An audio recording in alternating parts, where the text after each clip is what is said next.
और इस बीच इजरायल में हूती का बड़ा हमला। तेल अवीव में मिसाइलों से हमला किया हूती विद्रोहियों ने। 12 घंटे में हूती का तीसरा हमला।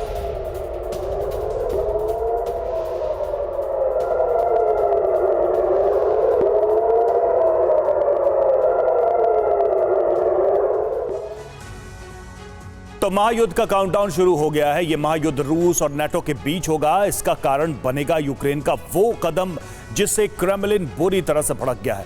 यूक्रेन अपने हार टालने के लिए जानवरों को हथियार बना रहा है। रूस का आरोप है कि यूक्रेन और अमेरिका ने बायो लैब में जैविक हथियार बना लिए हैं और अब इन्हीं हथियारों से रूसी सेना को जख्म दिए जा रहे हैं। यूक्रेन के इस जैविक प्रयोग से पुतिन और उनकी सेना इतनी क्रोधित है कि यूरोप की घेराबंदी शुरू कर दी है। माना जा रहा है कि रूसी सेना यूरोप के कई देशों पर एक साथ हमला करने की तैयारी कर रही है।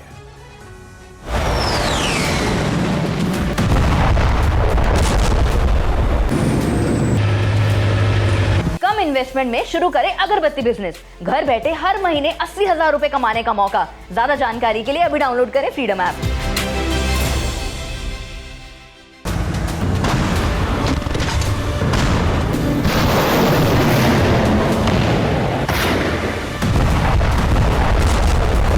जिस बात का डर था वही होने जा रहा है।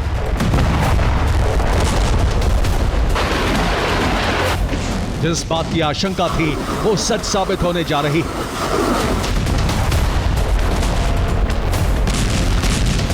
दुनिया पर महाविनाश का सबसे बड़ा खतरा मंडरा रहा है।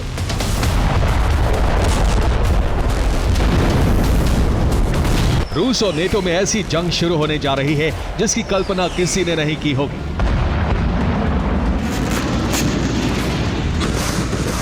रूस और नेटो में जंग की वजह बनेगी वो प्रॉक्सी वॉर जो कई मोर्चों पर छिड़ गई है।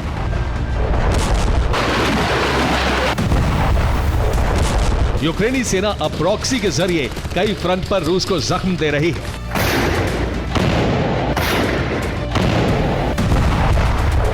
एक तरफ यूक्रेन प्रॉक्सी वॉर लड़ रहा है तो दूसरी तरफ नेटो कई मोर्चों पर अपनी तैनाती कर रहा है। उधर पुतिन सेना यूरोप की घेराबंदी कर रही है। नेटो और रूस की गतिविधियां इस बात का संकेत दे रही हैं कि रूस और नेटो में किसी भी वक्त महायुद्ध की शुरुआत हो सकती है।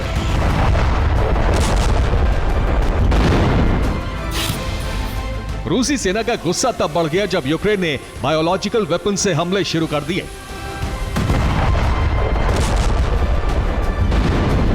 इस तस्वीर को देखिए।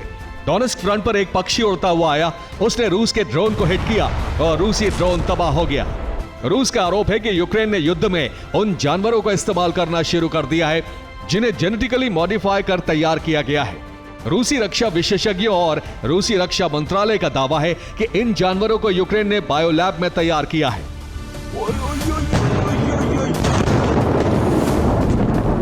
दरअसल यूक्रेन में अमेरिकी बायोलैब है जिसमें गुप्त रूप से बायो वेपन तैयार किए जा रहे हैं। आरोप है कि अपनी हार टालने के लिए यूक्रेन अब इन्हीं जैविक हथियारों का इस्तेमाल कर रहा है।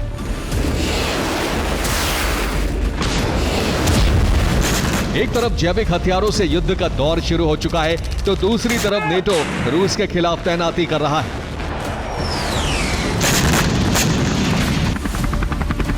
बाल्टिक सागर में नेटो ने सुरक्षा बढ़ा दी है। स्वीडन ने बाल्टिक सागर में अपने युद्धपोत तैनात कर दिए हैं।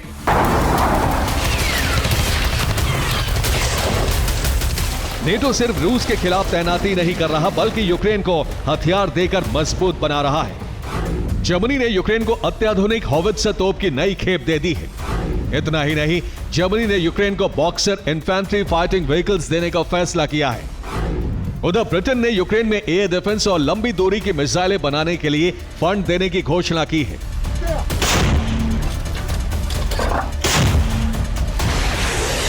नेटो और यूरोपीय देश यूक्रेन की मदद इसलिए कर रहे हैं ताकि रूस यूक्रेन युद्ध में ही फंसा रहे और पुतिन यूरोप पर हमला न कर पाए।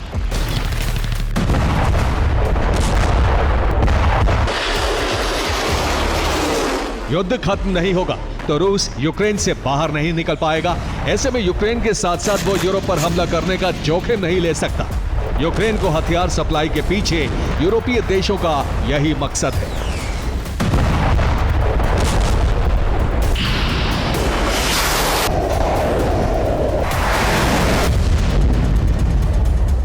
नेटो और यूरोपीय देशों की सप्लाई तेज हुई तो जेलेंस्की और उनकी सेना के हौसले बुलंद हो गए।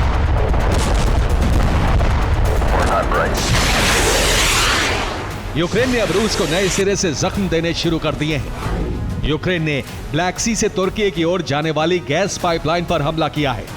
यह हमला तुर्क स्ट्रीम पाइपलाइन पर किया गया है।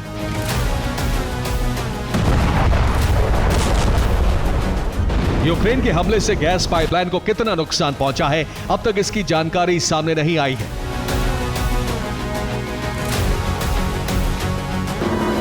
यूक्रेन और नेटो की गतिविधियों से भड़के रूस ने भी यूरोप में नेटो देशों की घेराबंदी शुरू कर दी है। पुतिन के आदेश के बाद रूसी नेवी ने नेटो देशों के पास समुद्र में अपनी शैडो फ्लीट तैनात कर दी है। माना जा रहा है कि रूस के ये जहाज नेटो देशों की निगरानी कर रहे हैं।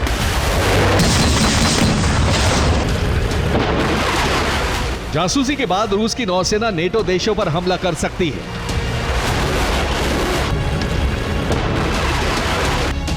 रूस ट्रंप की ताजपोशी के इंतजार में है, लेकिन ट्रंप शासन शुरू होने से पहले ही पुतिन महायुद्ध की तैयारी कर लेना चाहते हैं। यही वजह है कि रूस बाल्टिक से लेकर आर्कटिक तक यूरोप के खिलाफ सैन्य चक्रव्यूह तैयार कर रहा है।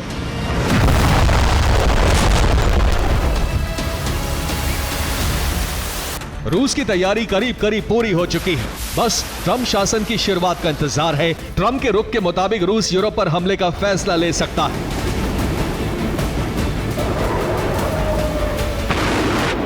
रूस के खतरनाक प्लान से नेटो दहशत में है। नेटो चीफ मार्क रूटे ने सभी देशों को चेतावनी देते हुए कहा है, नेटो देश रूस से मुकाबले के लिए तैयार रहे। इसके लिए नेटो देशों को अपनी सैन्य ताकत बढ़ाने की जरूरत है। अगर ऐसा नहीं किया गया तो नेटो देश रूस के सामने सरेंडर के लिए तैयार रहे।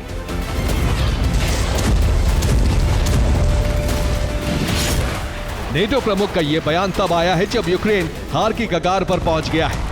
यूक्रेन विजय के बाद रूसी सेना यूरोप की तरफ कूच कर सकती है। यही वजह है कि यूरोपीय और नेटो देशों में दहशत है।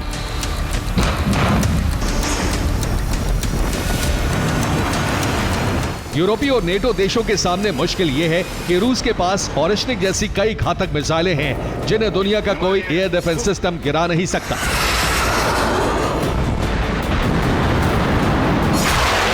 ऐसे में अगर रूस ने ऑपरेशन यूरोप लॉन्च किया, अगर यूरोप में मौजूद नेटो देशों पर आक्रमण हुआ तो विनाश का एक ऐसा दौर शुरू हो जाएगा जिसकी कल्पना किसी ने नहीं की होगी।